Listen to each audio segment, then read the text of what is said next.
நிறைவான அபிஷேகம் தாரும், அளவில்லா கிருபைகள் ஊற்றும், ஆனந்த மழை பெய்ய செய்யும், அபிஷேக ஆழத்தை காட்டும்.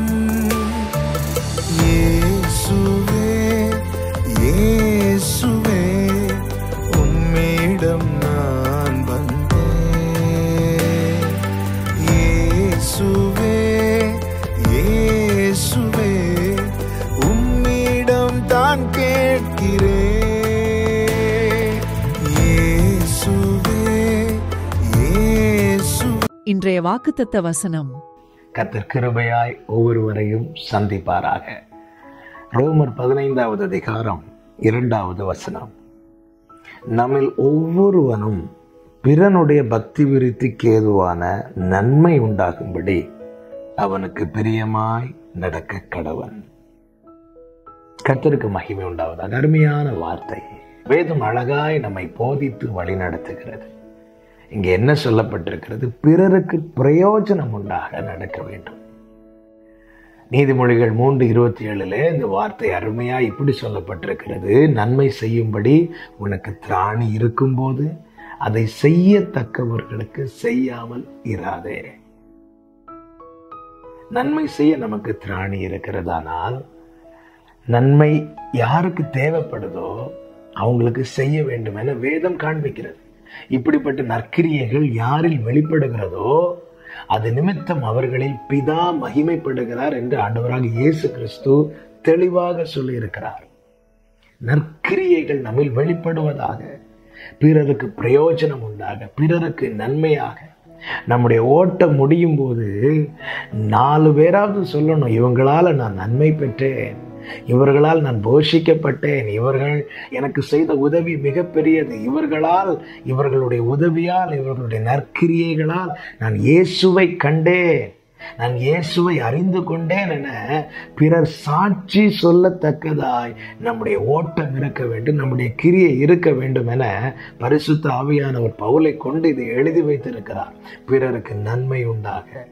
இப்படிப்பட்ட நற்கிரியைகளை நாம் செய்யும் போது நம்மில் கிறிஸ்து வெளிப்படுகிறார், கிறிஸ்து மகிமைப்படுகிறார்.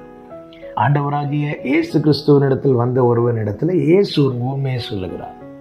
சொல்லும் போது எருசலேமிலிருந்து எரிகோவுக்கு ஒருவன் வழிப்பிரயாணமாய் போகும்போது கள்ளர் கையில் அகப்பட்டு அவனை குற்றீராய் தூக்கி போட்டு விட்டு போய்விட்டார்கள். அந்த வழியா யார் வருகிறார்? ஒரு ஆசாரியன் வருகிறான். தூக்கிவிட வேண்டியவன் வருகிறான், ஆனால் விலகி போகிறான். ஒரு லேவியன் வருகிறான், விலகி போகிறான். தூக்கிவிட வேண்டியவங்க வராங்க, ஆனா அவங்க தூக்கி விடாம போறாங்க. நன்மை செய்ய திராணி இருந்தும் அதை செய்யாமல் போகிறார்கள். ஆனால் அதே வேளையில் அந்த வழியே ஒரு சமாரியன் வருகிறான். வந்து அவனை கண்டு மனதுருகி அவனுக்கு என்ன செய்ய வேண்டும் என பார்க்கிறான். அவன் சரீரத்திலே காயங்கள் ஆற்றுகிற எண்ணெயும் ரசமும் அவனிடத்தில் இருந்ததை அவனுக்கு கொடுத்து பயன்படுத்துகிறான். அது மாத்திரமல்ல, இனி அவனை சத்திரத்திலே கொண்டு போய் சேர்க்க வேண்டும். அவனை கொண்டு போய் சேர்ப்பதற்கு அவனிடத்தில் வாகனம் இருக்கிறது. என்ன செய்தான்? அவனை தூக்கி தன் வாகனத்தில் ஏற்றி கொண்டு அவனுக்கு வேண்டியதை செய்து நேராக சத்திரத்தில் கொண்டு போய் சேர்க்கிறான். சேர்த்து விட்டு சத்திரக்காரனிடத்திலே தன்னிடத்தில் இருக்கிற பணத்தை கொடுக்கிறான். கொடுத்து பராமரிக்கும்படி சொல்லுகிறான். சொல்லிவிட்டு சொல்லுகிறான், பத்தவில்லை என்றால் நான் நாளைக்கு வருகிறேன், வரும்போது மீதி பணத்தை உனக்கு தருகிறேன். அதன் அர்த்தம் என்ன? அவனுக்கு ட்ரீட்மெண்ட்டுக்கு தேவையான பணம் அனைத்தும் இவனிடத்துல இருக்கிறது, வீட்டில் இருக்கிறது. கர்த்தர் கொடுத்து வைத்திருக்கிறார், கர்த்தர் ஆசீர்வதித்து வைத்திருக்கிறார். வாகனத்தை கொடுத்திருக்கிறார், அவனுக்கு முதலுதவி செய்வதற்கான காரியங்களை கொடுத்திருக்கிறார், அவன் ட்ரீட்மெண்ட்டுக்கான பணத்தையும் கையில கொடுத்திருக்கிறார். திராணி இல்லாமல் செய்ய தேவன் ஒருபோது நம்ம இடத்துல சொல்லவில்லை. நமக்கு திராணி இருக்குதா? நன்மை செய்ய தக்கவர்களுக்கு அதை செய்யணும். ஹல்லேலூயா. 2 வஸ்திரம் இருந்தால் 2ஐயும் கொடு என்று சொல்லவில்லை, ஒன்றை கொடு என்றுதான் சொல்லுகிறார். இல்லாதவனுக்கு கொடு என்று சொல்லுகிறார். பிறருக்கு நன்மை உண்டாக, பக்தி விருத்திக்கு ஏதுவாய் நம்முடைய கிரியைகள் காணப்படுவதாக நாம் அப்படி நடப்போம். கர்த்தருடைய நாம மகிமைக்காக அப்படிப்பட்ட செயல்கள் நிமித்தம் கர்த்தர் நாம மகிமைப்படுவதாக. இதை சொல்லும் போது இன்னொன்றை கூட சொல்லுகிறேன்.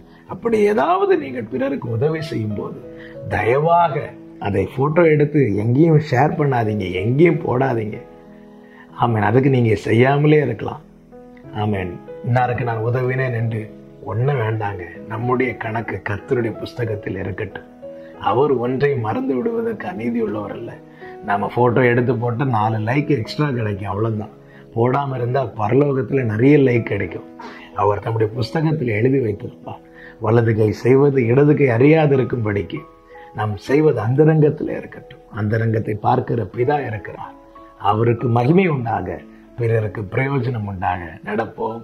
அப்படிப்பட்ட கிருபைகளை தேவன் ஒவ்வொருவருக்கு தந்து அவரை மகிமைப்படுத்தும் பாத்திரவான்களாய் மாற்றுவாராக.